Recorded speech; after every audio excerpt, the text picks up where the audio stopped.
Hola, buen día. El día de hoy hablaremos sobre la discriminación. Para entenderla, es necesario apoyarnos en su concepto. La discriminación se refiere a dar un trato diferente y perjudicial a las personas que propiamente son iguales y gozan de los mismos derechos. Este trato distinto que se le da a las personas genera una desventaja o restringe un derecho a quien lo recibe. Conforme a la Ley Federal para prevenir y eliminar la discriminación, se refiere a toda distinción, exclusión, restricción o preferencia que por acción u omisión o con intención o sin ella tenga por resultado obstaculizar, impedir o menoscabar el reconocimiento, goce o ejercicio de los derechos humanos y libertades cuando se base en uno o más de los siguientes motivos. Por el origen étnico o nacional, el color de piel, la cultura, el género, la edad, las discapacidades, la condición social, la religión, la apariencia física, el embarazo, las preferencias sexuales, el idioma y entre otros.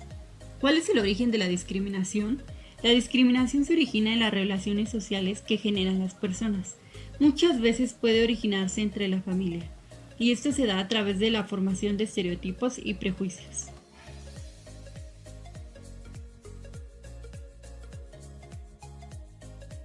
Hola, me presento. Soy Miguel Ontiveros y les comentaré cómo se caracteriza la discriminación.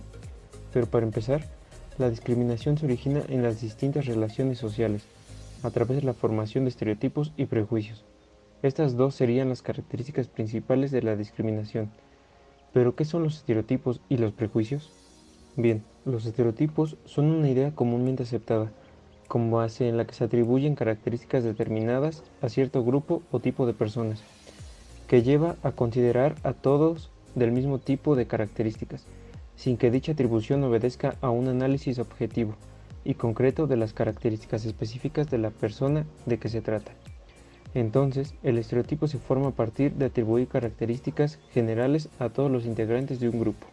Y los prejuicios son una forma de juzgar a una persona, dando una opinión o juicio, generalmente desagradable, sobre alguien desconocido a partir de alguna característica en específico, considerando lo diferente como malo.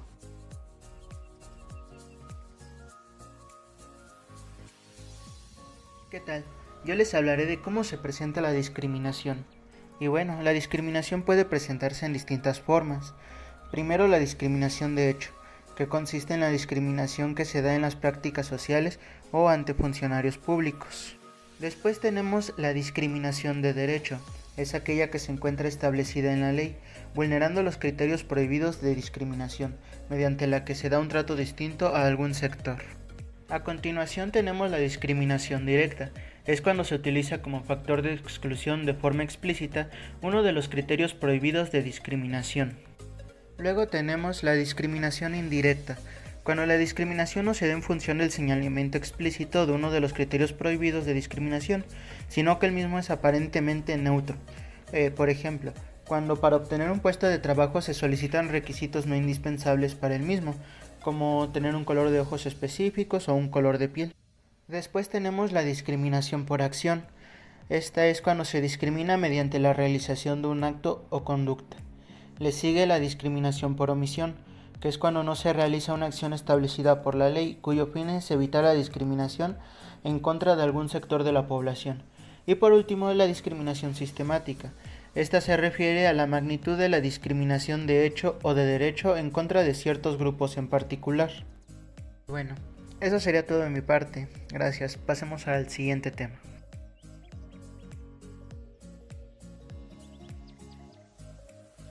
¿Cuáles son las consecuencias de la discriminación? Como sabemos, la discriminación es la manifestación concreta, individual, grupal o colectiva de la negación del principio de igualdad y constituye uno de los mayores obstáculos para avanzar en el pleno ejercicio de los derechos humanos. Las personas deben ser consideradas iguales entre sí y tratadas como iguales respecto a aquellas cualidades que constituyen la esencia del ser humano y su naturaleza, como lo son la dignidad, el libre uso de la razón y la capacidad jurídica. El principio de igualdad establece que todas las personas tienen los mismos derechos y comprende la necesidad de crear las condiciones ideales para aquellos que se encuentren en una situación de desigualdad, tengan garantizado el disfrute de sus derechos y libertades fundamentales.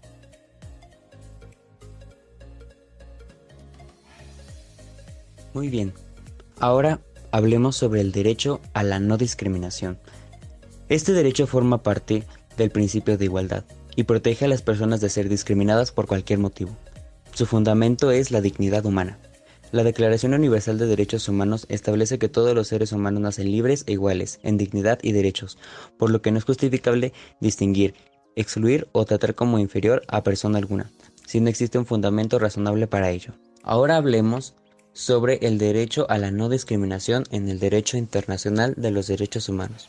La prohibición de la discriminación es un aspecto fundamental de los derechos humanos, presente en todos los tratados internacionales de la materia, tanto en el ámbito universal de protección de los derechos humanos, el cual es el sistema de Naciones Unidas, como en los ámbitos regionales, africano, americano y europeo. El Pacto Internacional de Derechos Civiles y Políticos y el Pacto Internacional de Derechos Económicos, Sociales y Culturales establecen y reconocen los derechos de todas las personas sin distinción alguna de raza, color, sexo, idioma, religión, opinión política o de cualquier otra índole de origen nacional. Bien, como dijo nuestro compañero Marco, las convenciones generales del Sistema de Naciones Unidas que contienen cláusulas de no discriminación respecto a los derechos consagrados en sus textos son la Declaración Universal de Derechos Humanos, artículo 20, el Pacto Internacional de Derechos Civiles y Políticos, artículo 2.1, y el Pacto Internacional de Derechos Económicos, Sociales y Culturales, artículo 2.2. Estos instrumentos reconocen los derechos de todas las personas sin distinción alguna de color, sexo, idioma, religión, opinión política o de cualquier otra índole, origen nacional o social, posición económica, nacimiento o cualquier otra condición social. En el marco de sistemas universales se han adoptado algunas convenciones con el fin de proteger a grupos específicos contra la discriminación. En estos se encuentra la Convención para Prevenir y Sancionar el Crimen de Genocidio, Convención número 111 de la Organización Internacional de Trabajo, OIT, relativo a la discriminación en materia de empleo y ocupación. Existen alrededor de 8 convenciones para prevenir este tipo de cosas. El derecho a la no discriminación en México. En nuestro país, el quinto párrafo del artículo 1 de la Constitución Política de los Estados Unidos Mexicanos prohíbe expresamente la discriminación de la siguiente forma. Queda prohibida toda discriminación motivada por origen étnico o nacional, el género, la edad, las discapacidades, la condición social, las condiciones de salud, las religiones, las opiniones, las preferencias sexuales, el estado civil o cualquier otra que atente contra la dignidad humana y tenga por objeto anular o menoscabar los derechos y libertades de las personas. La Ley Federal para evitar, prevenir y eliminar la discriminación reglamentaria del quinto párrafo del artículo 1 de la Constitución es la encargada de desarrollar normativamente el principio de no discriminación y establece como su objeto la prevención y eliminación de todas las formas de discriminación ejercidas contra cualquier persona, así como la promoción de la igualdad de oportunidades y de trato. ¿Qué hacer en caso de ser víctima de algún trato discriminatorio? Erradicar las prácticas discriminatorias es una tarea conjunta que requiere de la voluntad y el trabajo de todos los sectores de la sociedad. La discriminación debe ser prevenida mediante la promoción de valores como la igualdad, el respeto y la tolerancia. Solo así tendremos una sociedad realmente igualitaria y democrática, donde las diferencias convivan en armonía. Para ello debemos promover la cultura de los derechos humanos y garantizar su protección. En caso de ser víctima de discriminación, puedes acudir a las siguientes instituciones: Comisión Nacional de los Derechos Humanos, Consejo Nacional para Prevenir la Discriminación.